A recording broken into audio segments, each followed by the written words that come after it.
Hello friends, welcome to the tutorial classes. आज मैं आपके लिए आया हूँ 11th क्लास के जो फोर्थ यूनिट है लॉज ऑफ मोशंस का, उसका fourth part, the type of forces and force of friction, यांत्रिकी बल एवं घर्षण बल। अपन इस यूनिट में कर चुके हैं Newton's laws of motions, applications of laws of motions, conservation law of linear momentum, equilibrium of the forces. Now they are the forces can be categorized in the few category in the mechanics। अपन यहाँ क्या यांत्रिकी पढ़ रहे हैं, mechanics पढ़ रहे हैं, तो मैकेनिक्स में बलों को कुछ कैटेगरी में डिफाइन किया गया है। ये टर्मिनोलॉजी आप देख लीजिए क्योंकि ये यूज होती है। So let we start with the types of forces, then force of friction. आज का जो अपना कंटेंट रहेगा वो इस पे रहेगा, बिकॉज फोर्स ऑफ फ्रिक्शन एक अपने आप में बड़ा इंपॉर्टेंट है, इसके अपने एस्पेक्ट्स है, अपने रूल्स हैं। Let we start it, come on. Type of mechanical forces, यांत्रिक बल। What is the force? Whenever a force is applied in an object, either it may create the motion or it may stop the motion or it may deform the body। या तो वो उसको स्थिर होती वस्तु को गति में ले आते हैं, या गतिमान वस्तु को स्थिर ले आते हैं, या उसकी वेग में परिवर्तन कर देते हैं, या उसकी दिशा में परिवर्तन कर देते हैं, या उसकी जो साइज होती है, शेप होती है, उसको उसमें परिवर्तन देते हैं। तो the force is something when applied on a body, the impact we can see the forces. We can not touch the forces but we can feel the forces. हम बल का अनुभव कर सकते हैं। In the mechanics the forces are categorise in the few categories. ये नाम देख लीजिए बिकॉज ये कॉमन चीज है। वेट, भार, this is the gravitational force. यदि if any object of mass m, कोई any object of mass m, then what is the gravitational force? Gravitational force is just equal to mass into acceleration due to gravity, and this is known as the weight of the body। ये क्या कहलाती है? The force is due to the gravitational force or due to gravity of the earth is known as the gravitational force, and that is known as the भार। एक mechanical यांत्रिक बल है। भार जो होता है वस्तु का W = mg। This in newtons. Mass को अपन किलोग्राम्स में नापते हैं, जबकि इसको अपन ऐसा यूनिट में न्यूटन में नापते हैं। एक्शन टू रिएक्शन फोर्स, ये भी अपन ने देखा। जब कोई वस्तु रखी है, ये वस्तु है, ये धरातल पर रखी है, तो इसका वेट ये क्या है, नीचे काम करेगा। ये धरती पर बल डाल रही है। To every action there is the equal and opposite reaction. Newton का थर्ड लॉ अपन को ये कहता है। तो इस केस में क्या होता है, एक रिएक्शन फोर्स काम करता है, दैट इज द आर। क्योंकि as the body in the equilibrium stage, equilibrium में क्या होता है, नेट फोर्स जीरो होता है। नेट फोर्स जीरो कब होगा, जब ये दो फोर्सेज इक्वल एंड अपोजिट होंगे तो नेट फोर्स जीरो हो जाएगा। It means this reaction force is equal to the weight of the body. So this R is known as the reaction force. Third, tension. When you pull a rope, ये कोई रस्सी है जिसको कि आप अगर पकड़ के खींचते हैं,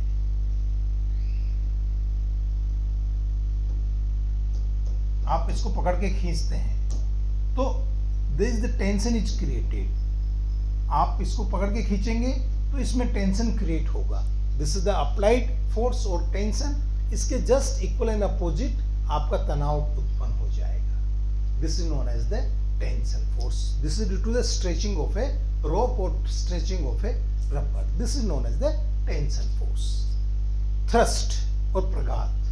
व्हेन यू स्ट्राइक समथिंग, जब आप किसी चीज को पीटते हैं या एकदम बल लगाते हैं तो उस पर आघात करते हैं। जब आघात होता है तो at the same time there is the reactions.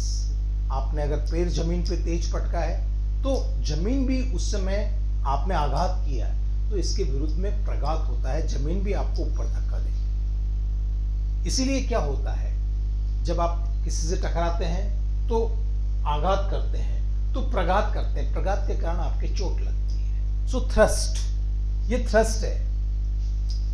और एग्जाम्पल देखिए तो जब पानी में कोई चीज डुबोते हैं तो ये वाटर में इसका वेट नीचे काम करता है.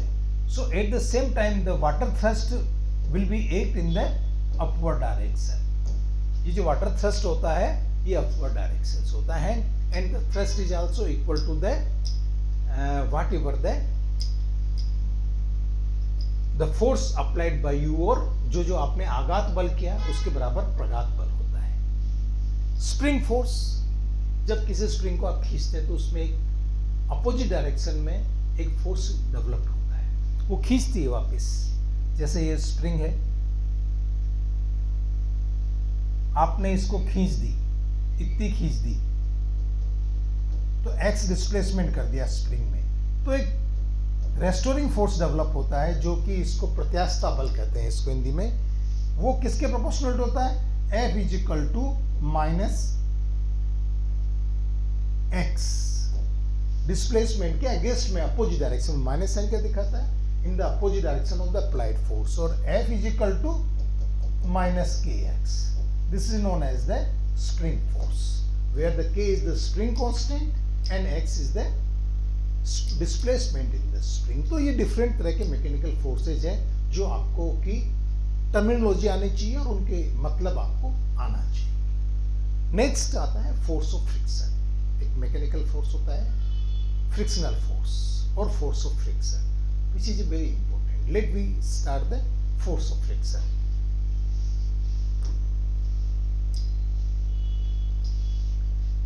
फ्रिक्शन और द फोर्स ऑफ फ्रिक्शन, घर्षण बल.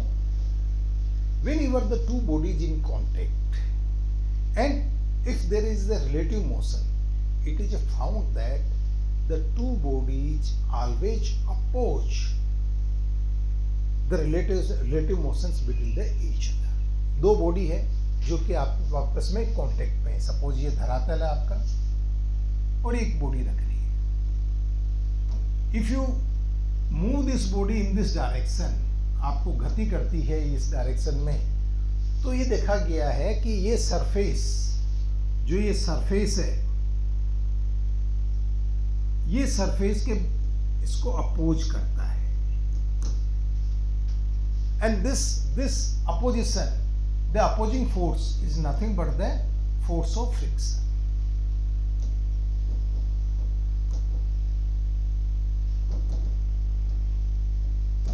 This opposing force, frictional force, is defined as the force produced between the two surfaces that opposes the motion when they come in the contact with each other. घर्षण एक बल है जो कि दो तलों के बीच सापेक्षिक स्पर्श गति का विरोध करता है. और ये कब होता है? When the two surfaces are in contact, जबकि दो सतह आपस में जुड़ी हुई हो, जो आपस में टच करती हुई हो, उनके बीच में जब अगर अपन गति पैदा करना चाहेंगे, जैसे अगर मैं कोई एक अलमारी रखी है, मैं उसको धक्का दूंगा तो वो हिलेगी नहीं. क्यों नहीं हिल रही? जबकि मैं फोर्स लगा रहा हूँ, वो हिल जानी चाहिए. क्योंकि अलमीरा और जो अपना ग्राउंड है या सरफेस है, जो अपना ग्राउंड सरफेस है, उसके बीच में एक फोर्स ऑफ फ्रिक्शन है. मैं इधर इसको पुश करूंगा, मैं this is the applied force, इसको पुश करूंगा, लेकिन ये ब्लॉक नहीं हिलेगा. क्यों नहीं हिलेगा? Because this a opposing force is there. ये इसका फोर्स इसका विरोध कर रहा है जो कि इस दिशा में है. तो ये कब तक नहीं हिलेगी अलमीरा? जब तक मेरा applied force, this is applied force, कौन सा है यहाँ पे? Applied force is F and force of friction, you can say force of friction is F. ये फोर्स ऑफ फ्रिक्शन है, ये दोनों के अपोजिट डायरेक्शन है. जब तक आपका F इससे ज्यादा नहीं हो जाएगा, applied force force of friction से जब तक ज्यादा नहीं हो जाएगा, तब तक ये अलमीरा या ये वस्तु अपनी जगह से नहीं हिलेगी. It means to set up a motion, to set this object in motion, whatever the applied force must be equal to greater or must be greater than the force of friction between the two surfaces. ये जो बल लगा रहे हो, ये force of friction से, घर्षण बल से अधिक होगा तो ही ये वस्तु अपने स्थान से डिस्प्लेस्ड होगी. सो This force, opposing force, is known as the force of friction. I again repeat it. Whenever there is the motion between the two surfaces which are in contact, a opposing force is there between the surfaces which always oppose the relative motion between the two surfaces. So ये जो दो सतह हैं इनके बीच में एक opposing force रहता है जो कि इनकी सापेक्ष की स्थिति को परिवर्तन करने का विरोध करेगा. इसको क्या कहते हैं अपन? फोर्स ऑफ फ्रिक्शन या घर्षण बल. घर्षण बल की बहुत सारी चीजें आती है. जब अपन आप कोई भी चीज को एक मूव करना चाहोगे आपको एक मिनिमम फोर्स चाहिएगा. उसके ज्यादा फोर्स लगाओगे तभी वो वस्तु हिलेगी. वो मिनिमम फोर्स किसके बराबर होगा? Force of friction between the two bodies. इससे ज्यादा होगा तभी वो वस्तु हिलेगी. There are the certain laws of force of friction. अब इस फोर्स ऑफ फ्रिक्शन के लिए समझने के लिए कुछ नियम पाए गए कि फोर्स ऑफ फ्रिक्शन कैसे करता है. So let us see the what are the laws of force of friction. Laws of force of friction, घर्षण बल के नियम. पहला है the frictional force always oppose the motion.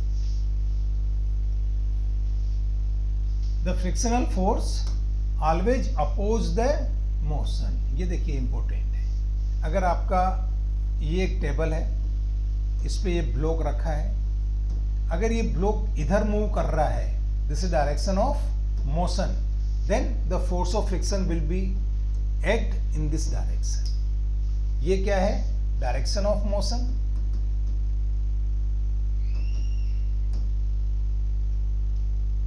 और ये क्या है?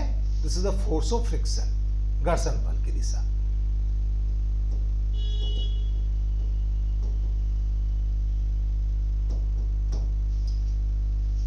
ऑन अदर हैंड अगर आप इसकी डायरेक्शन चेंज कर दो, suppose this is the direction of motion, then the force of friction की डायरेक्शन क्या हो जाएगी?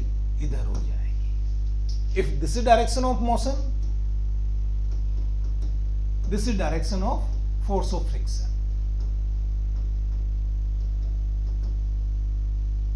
It means the force of friction always opposes the motion. Motion की दिशा के हमेशा यह विपरीत काम करता है. आप डायरेक्शन चेंज करोगे, फोर्स ऑफ फ्रिक्शन की डायरेक्शन भी अपोजिट हो जाएगी.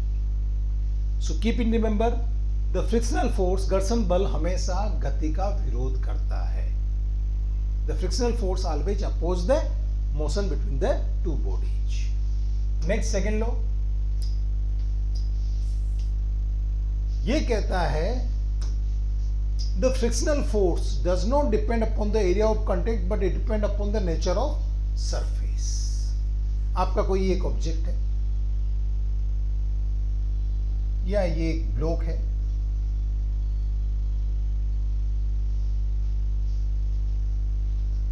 सेम इसी साइज का एक ब्लॉक है, बट इसका सरफेस थोड़ा रफ है. ये एक ही टेबल पर रखे हुए हैं, ये एक ही टेबल पर रखे हुए हैं. both the blocks A and B are identical. ये साइज में, ये सरफेस एरिया, इनका जो ग्राउंड लेवल का सरफेस एरिया उसमें बराबर है. या सरफेस एरिया अलग भी हो लेकिन वो मास में बराबर है. You can also take a C also. आप एक सी भी ले सकते हैं यहां पे.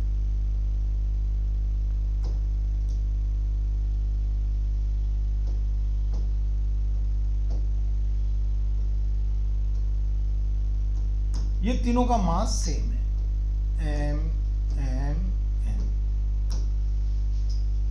इन दोनों का तो सरफेस एरिया भी सेम है.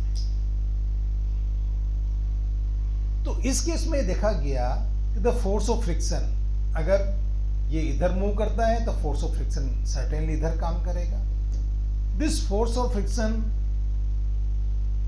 Is not depend upon the surface area. ये अगर एरिया ज्यादा है, मास सेम है, तो फोर्स ऑफ फ्रिक्शन इसके बीच में समान होगा। ए और सी का क्या है, मास समान है।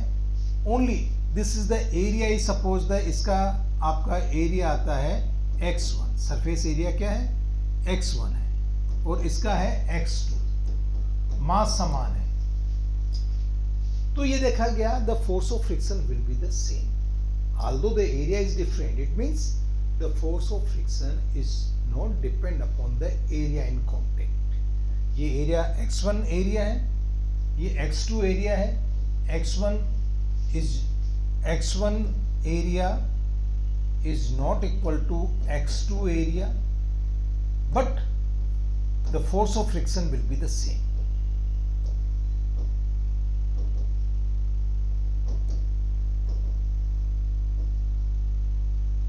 If the surface nature is same, अगर इनकी सरफेस एक ही तरह की है तो इनका फोर्स ऑफ फ्रिक्शन समान रहेगा।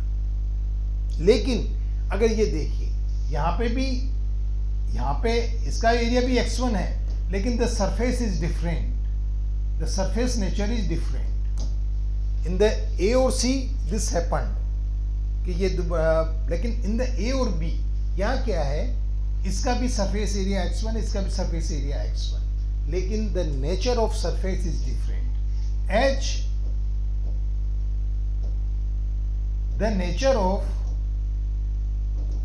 Surface for A and B is different, therefore the force of friction force will be different. चाहे इनका एरिया समान है लेकिन नेचर ऑफ सरफेस डिफरेंट है, लिहाजा इस केस में क्या होगा, the force of friction will be different. So ये सेकेंड लॉ कहता है the force of friction between the two surfaces does not depend upon the area in contact, but it depend upon the nature of surfaces in contact. आप nature बदलेंगे surface की तो friction बदल जाएगा। दो blocks हैं, एक चिकना है एक रफ है, सेम साइज के हैं तो रफ वाले में फोर्स ऑफ फ्रिक्शन ज़्यादा आएगा, चिकने वाले में कम आएगा, जो कि अपना कॉमन एक्सपीरियंस भी करता है। So this is the second law of friction. Next one,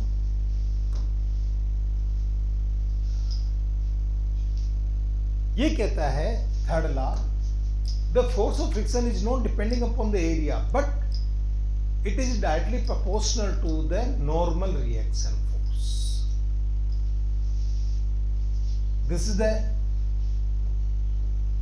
any object and what is this is the weight mg, it will be downward direction, and what is the normal reaction force? Normal reaction force इसके ऊपर रहेगा, ये normal reaction force रहेगा R, जो कि equilibrium में किसके बराबर होगा, R इक्वल टू mg। तो ये कहता है the force of friction F is proportional to R। The force of friction, घर्षण बल नॉर्मल प्रतिक्रिया बल के बराबर होता है। The force of friction is equal to the normal reaction force. F is equal proportional to R, or you can say the F is equal to mu R. Mu क्या है, is a constant. Mu is a constant and इसको क्या कहते हैं, इसको कहते हैं अपन coefficient of friction। इसको क्या कहलाता है, ये this is the coefficient of friction, this is the ratio, so this is dimensionless, mu is the coefficient of friction, F the force of friction is equal to mu into R, mu is the coefficient of friction, R is the normal reaction force, so this is the third law। next one, see this one, तो ये formula याद रख लीजिए, force of friction is equal to mu into R, mu coefficient of friction, R is the normal reaction force। The fourth one, The frictional force is maximum between the two bodies just before the start the motion. ये कहता है frictional force अधिकतम कब होता है? जब body start move करनी होती है उसके जस्ट पहले जो फोर्स होता है वो फोर्स ऑफ फ्रिक्शन मैक्सिमम होता है. That is known as the maximum force of friction. That is known as the maximum. ये आप दीजिए, ये एक आपकी अलमीरा रखिए. अब आपको इसको धक्का देना है तो आप क्या कर रहे हो? ये इसको धक्का लगा रहे हो. आप इसको धक्का लगा रहे हो. आप क्या होते हैं? स्टार्टिंग में पुश करते हो, ये मूव नहीं करती है. फिर आप फोर्स बढ़ा देते हो, फिर भी मूव नहीं करती. फिर और बढ़ाते हो, किसी और को बुलाते हो और ज्यादा फोर्स लगाते हो. तो देखते हो जब एक पार्टिकुलर फोर्स लगा देते हो तो ये मूव करना आरंभ कर देती है. इट मीन्स क्या हुआ? जब आपने स्टार्टिंग में पहले केस में मूव लगाया, सपोज ये आपने फोर्स लगाया F1 और ये मूव, तो इसमें इधर फोर्स लगा रहे हो तो इधर एक अपोजिंग फोर्स फ्रिक्शन काम कर रहा है. ये मूव नहीं कर रही. It means here the F1 is equal to F. ये बैलेंस हो गया. इट मीन्स अपोजिंग फोर्स, तो ये मूव नहीं करेगी. फिर आपने क्या किया? आपने इसका फोर्स बढ़ा दिया, F2 कर दिया. F2 is here the F2 is more than F1. तो भी क्या है? ये फोर्स ऑफ फ्रिक्शन, ये भी क्या F1 हो जाएगा या F2 मान लीजिए, इसको भी F1 मान लीजिए. ये तो भी मूव नहीं कर रही है. It means here F2 is equal to small f2. बेटी आपने फोर्स बढ़ाया, अप्लाइड फोर्स किया तो फोर्स ऑफ फ्रिक्शन भी बढ़ गया. तो अगर अपन कर्व खींचें तो क्या आएगा? ये आपका अप्लाइड फोर्स, ये फोर्स ऑफ फ्रिक्शन. जैसे आपने ये फोर्स बढ़ाया, ये फोर्स बढ़ा रहे हो, ये फोर्स बढ़ता जाएगा, फोर्स ऑफ फ्रिक्शन भी बढ़ता जाएगा. कब तक बढ़ता जाएगा? सपोज आपने और फोर्स बढ़ा दिया और इसको F3 कर दिया. इट मीन जैसे आपने यहाँ पे F1 लगाया फोर्स, तो ये भी इसके बराबर था, ये F1 हो गया. आपने F2 लगाया, F2 लगा दिया यहाँ पे, तो ये भी फोर्स ऑफ फ्रिक्शन F2 हो गया. आपने फिर F3 कर दिया सडनली, तो क्या होता है? ये सडनली F3 जब इफ द ये आपका F मैक्सिमम पहुंच जाएगा, यहां पे फ्रिक्शन बढ़ता बढ़ता मैक्सिमम पहुंच जाएगा. This is the FMS. This is the force क्या हो गया? FMS.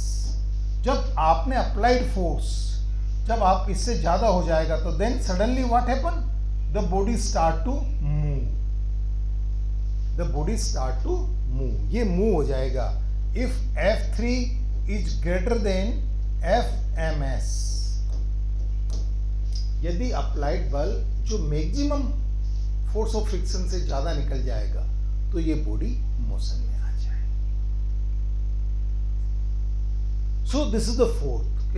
जो फ्रिक्शन है वो एक लिमिट तक बढ़ता है, उसके बाद में वो बढ़ना बंद हो जाता है. और अगर आपका अप्लाइड फोर्स उस मैक्सिमम लिमिट से ज्यादा है तो वस्तु आपके खिसक जाएगी जगह से. और अगर आपका applied force maximum static friction से कम है तो वो वस्तु नहीं खिसकेगी. इट मीन्स यहां पे अपन फोर्स ऑफ फ्रिक्शन को अलग अलग कैटेगरी में बांट सकते हैं.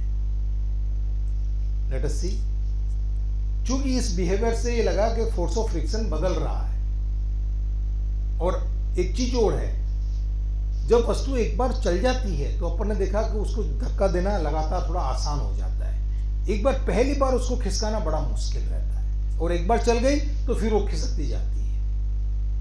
और ऐसे ही जब कोई वस्तु, ये तो खिसका रहे हैं, यदि कोई वस्तु गोल वस्तु है जो रोल कर रही है किसी सरफेस पे, तो रोल करवाना बड़ा आसान होता है कंपेयर टू उसको पुश करना. इट मीन्स अपन ने ये देखा है कि जो फोर्स ऑफ फ्रिक्शन होता है वो अलग अलग स्थितियों में अलग अलग होता है. इसकी एक मैक्सिमम वैल्यू होती है, वो मैक्सिमम वैल्यू अपनी जगह है, लेकिन अलग अलग स्थितियों में फोर्स ऑफ फ्रिक्शन अलग अलग होता है. तो अपन इसको डिवाइड कर सकते हैं इन द सर्टेन कैटेगरीज. कैसे कर सकते हैं?